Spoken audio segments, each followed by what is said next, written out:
These are probably a couple of the oldest ones. This is the Kennedy assassination. So we're going back to 1963 here. That's unbelievable, eh? Yeah. A piece of paper that's older than all of us. That's for Yeah. sure. Yeah. We can actually even smell the newsprint. It's like in getting a... Got a nice smell Yeah. to it. The musty smell. The yeah. musty You smell. can see a little mustiness come around and the Yeah. edges. Well, this is the smell that It's you still put in pretty your good. mental memory. If you ever open up a book and you smell this, you're in trouble. Yeah. Mhm. Yeah, it's very cool, man. Toronto Daily Star from 1963. Yeah. I think one of the oldest Silver Age books I have is from 63. Yeah. Yeah, then we starting to get old then, but this is a good book. Terrible time, though, eh? Yeah, there was a lot of fraction and yeah, it was a time of change. But like I said, with change opportunities, things were, the old systems were being questioned. Like I said, young people specifically at that time, like I said, they were not going to buy the old lines of yesteryear. And like I said, there was change in the air, like, Yeah. peace, love, generation, ending the war and, giving the same rights for everybody. The civil rights movement, women's rights, 60s were a turbulent time. But like I said, it was time of progress too.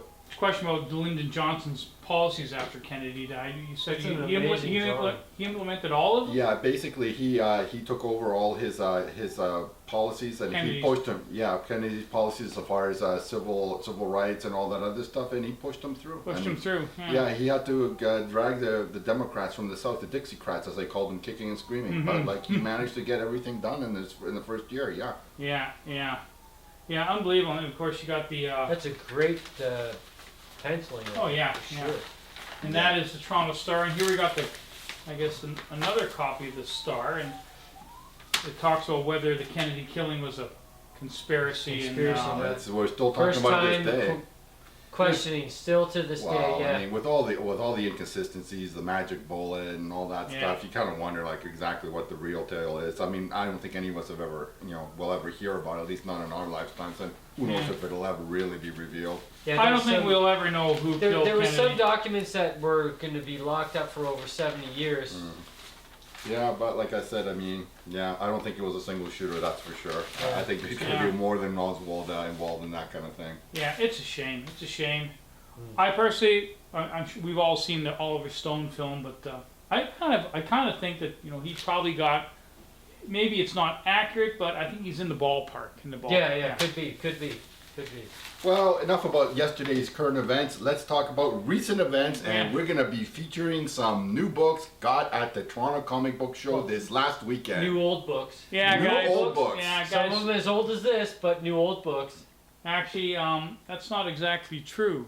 We are going to show you some really fantastic books tonight, but they are not from the comic convention. That's actually the episode after this one. So, Yeah.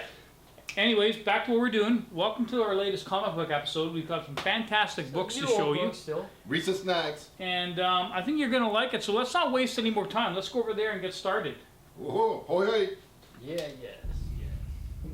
Okay, so for the first books of the evening, we got some real nice ones from Jose. He brought in, Omega Man number 3 and Teen Titans number 23. Nice books, Jose. Oh yes, I've been a busy beaver buying some books, and these are my bargain bin bondage books Really? from the Bronze Age. If I can squeeze another B, that's some nice alliteration. But these are my two cheap books. Okay, so let's start with the new Teen Titans. It's a nice little key book for a very small price. Now it's got the first appearance of Adrian Chase and the first appearance of Blackfire. Now, for those of you who are not Teen Titan fans, Adrian Chase would later become the masked superhero, the Vigilante, and that happened in Teen Titans Annual number 2, of course. Cool. However, he does not appear in costume in this issue, nor in his next several appearances, because he was a district attorney in Manhattan, where we work closely with the Teen Titans. Now, of course, the special thing about this book is that it's got the first appearance of Commander. That's Coriander, or Starfire's evil sister. Commander was born ill, and she was unable to to fly like other Tamarins. That's the people that they're from the planet, and because of this, she was considered unfit to be king or queen or ruler of the world. So it's got 2 key appearances. It was a book picked up at the recent Toronto Comic Book Show. It was $5. I got 40% off, $3. So what do I get for that? I get a beautiful George Perez bondage book cover with 2 appearances for $3. Wow. Great book. Now, the second one, which will seem expensive by comparison, I picked up at one of our locals, that was Gotham Central. And it was picked up on Free Comic Book Day. Yeah. And it was $40. It was a wall book, and they gave 10% off, so it was $36. Now, the key why this is an important book, Bronze Age book, is got the first appearance of that big bad bastard, Lobo. Yeah, he was created by Roger Silver and Keith Griffin.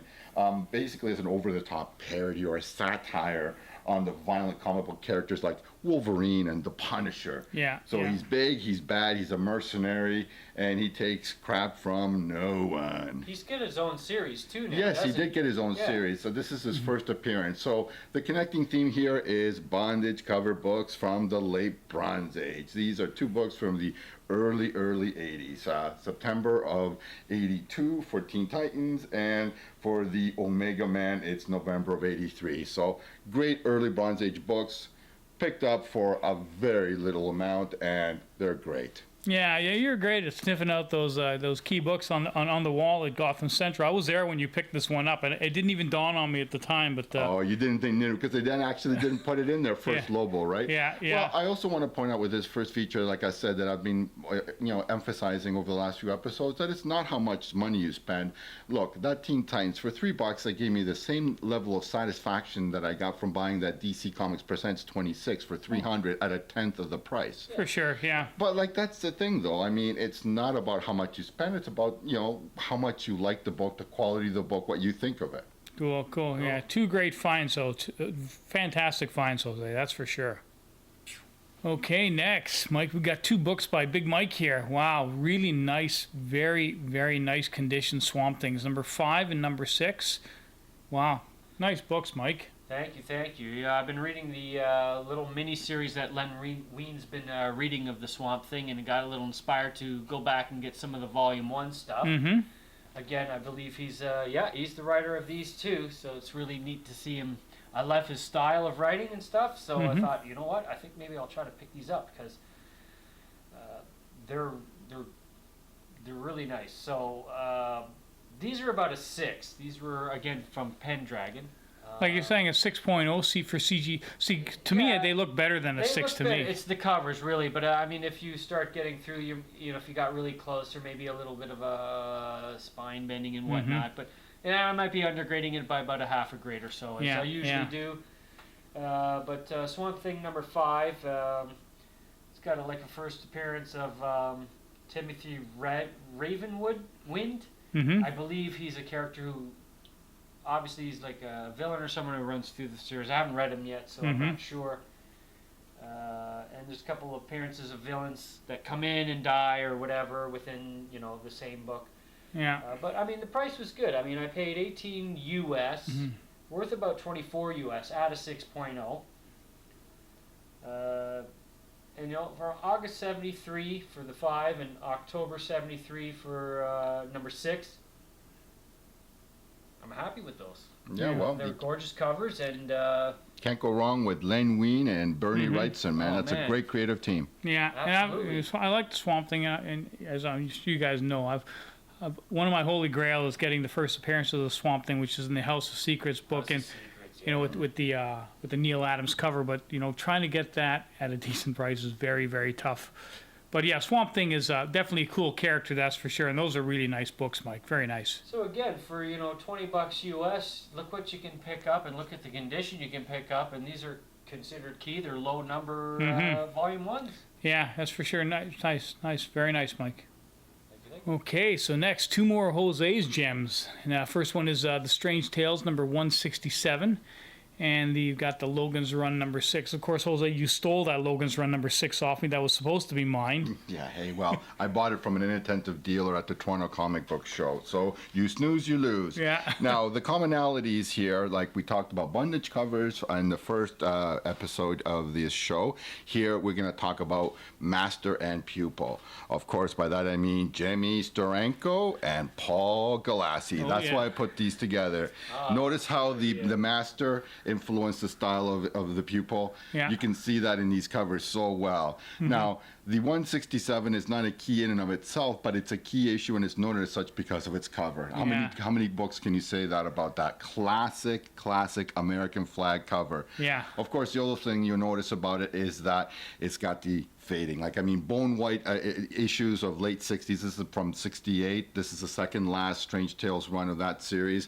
168 will be the last one featuring Nick Fury, Agent of S.H.I.E.L.D., Yeah. and Doctor Strange stories. From then, it will go on to do other things, Doctor Voodoo, and then, of course, much later, Warlock, and that kind of thing. So it's kind of the end of an era on that one.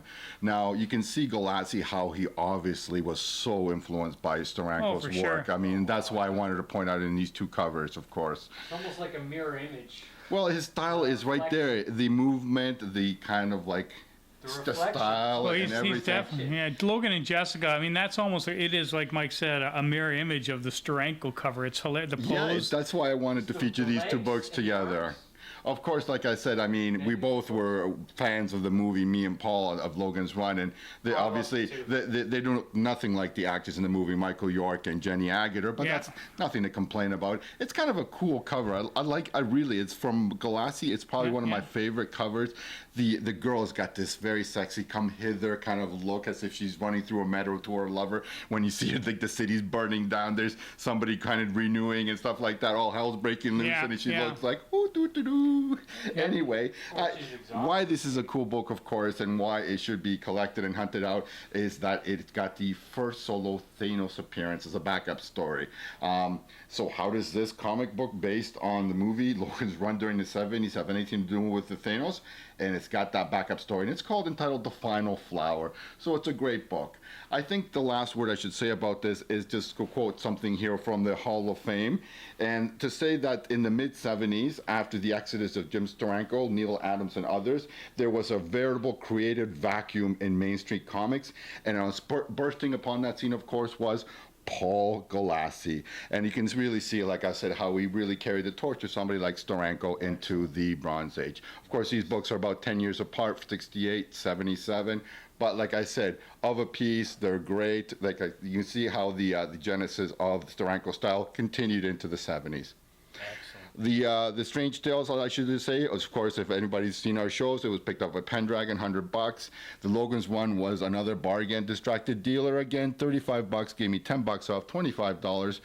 The Strange Tales, I mean, at $100 is not bad. He's grading that, and I mean by who that stars DeFarrell, at an 8.5, because there is a big spread between the VF and the VF 8 and the 9 on that one. It's 55 at an 8, but 105 at a 9. So basically what you do, you got them both together, that's 160, and divide by 2 gives you $80. That's how he got the $80 US price. So he's basically grading that as an 8.5. Is it an 8.5? I don't know. I don't know, I but- think it's a 7.5, maybe an 8, but I Yeah. wouldn't know until you actually submit it, pay the money, and find out. The yellowing doesn't affect the grade. It does, but Oh, to yeah, what it does, degree is yeah. the question? Like, how much will they count it against? Really bone white 60s covers command a premium, and Yeah. that premium depends on the demand of the book, Nice. basically. Fantastic books, fantastic. And sorry, just fun facts. Going to be the fun facts here because you know what a big Logan's Run fan I am. Obviously, they cast Jenny Agutter and Michael York to play Logan and Jessica in the film. Yeah. But trivia: do you know who was originally going to be cast to play Logan and Jessica in this before they decided to change their mind? No idea. The original cast member for Logan was supposed to be John Voight. Wow, I can't see Yeah, that. and Logan and for Crusty Jessica. old bugger. Fit. Well, he wasn't a crusty old bugger in Okay, '76. younger old bugger. Yeah. And for Jessica, it was supposed to be Lindsay Wagner, the Bionic Woman. Bionic Woman. No, that's not a very good compatible combo. I don't see a lot of synergy or chemistry there with those two. Well, maybe, who knows? We'll never know. But just, some useless knowledge for those out there that are interested. I'm sure most people aren't. Okay, so tonight we're not going to see too many books by myself. In fact, I don't think I'm going to show any books myself tonight because Jose and Mike, they brought some really, really nice books, some fantastic books. And so, yeah, I think I'm going to skip out on this one. So these next two, again, are Mike's. We've got a really nice copy of Fantastic Four number 75 and also a nice copy of Fantastic Four number 93. Yeah. So, Mike, talk to me. Where'd you get these from? These are from Retro Rare. Shout out to Sandy once again. You know, these ones they're about a 6, but the covers are really crisp on these. So it's nice. I could feel comfortable reading it and they're not over expensive that, you know, oh my God, you know. So I'm glad to have picked them up. Now on the 93, not much of a deal. In US, it was $18.75 is what I paid for it. Only worth about 21. But on 75, that's where the deal came in. Paid the same price because he said basically, I'll give you 50 for both. Like Canadian dollars, which works out to about you know, okay, whatever. So 18.75 US works out. That's about a $60 US book at a 6. Yeah. So it was a 3-bagger on that one. Yeah. That was a great deal. I couldn't. I should get a shout out for that. I highlighted that book and I actually pointed it out. You handed it to me, basically. Yeah, I Yes, basically handed it to you. So, like I said, if you got a goal on that, then I should get an assist. I mean, yeah, you did. That's true. So, I mean, I like chipping away at my Fantastic Fours or whatnot. I've gone into Sandy's a lot, but I'm very particular when it comes to some of my my X-Men's, my Fantastic Fours. I need the covers to be really, really crisp. And I haven't seen that a lot, even though he has a lot of great key books and stuff. Came across, Jose showed, hey, what do you think of these? Hey, I do, yeah, okay, I'll take them. And I bought a really cool comic book rack from him too, by the way. It's great in the apartment, I must say. So I'm very happy with all that stuff. And again, these are classic Kirby's. There's not much to say about that. You know. Well, the good news is they're fantastic books. The bad news is, Mike, that you're going to have to rebuy number 75 again, the Galactus cover, because that one's staying here with me. Hey, man, I wanted to take that one home. I'm the one that pointed it out. I'm the one who should have bought it. I knew I was going to get walking into a trap, so I have hired goons outside, and they've got blasters. Hired goons? Yeah. So, Hired goons. oh, don't you worry. Fantastic books, Mike. Thanks for bringing them in. Fantastic. Okay, and these are the final 2 books of the evening. And again, 2 of high-end Jose's really fantastic books. Here we got a Spider-Man, Amazing Spider-Man number 73. 72. 72. I really need new glasses, don't I? And we've got the Silver Surfer number 3. Some really, really nice books here. So talk to me, Jose. Where did you get these from? Okay, The Amazing Spider-Man was purchased from our local Retro Rare. Shout out to Sandy. Good book. Actually, he took pity on me. I had a attack of the kidney stones the previous night, and I still managed to limp my way out and make my way to the comic book shop. So he took pity on me, took $10 off of it, and he pressed it for free for me. So he's that kind of a guy. He's a dealer that really you can feel at home at. And of course, the Silver Surfer also picked up from Sandy. That was a wall book. That's the big book of the night for me. So let's start with The Amazing Spider-Man. Why did I pick that up? I mean, and I say that because it's not a key book. Jose, not buying a key book? What is wrong with this world? What? What? I'm shocked too, man. It's not a key? Yes, it's not a key. But look at that cover. Now this is a classic John Romita cover. This is from a late Silver Age book. It's from May of '69 now.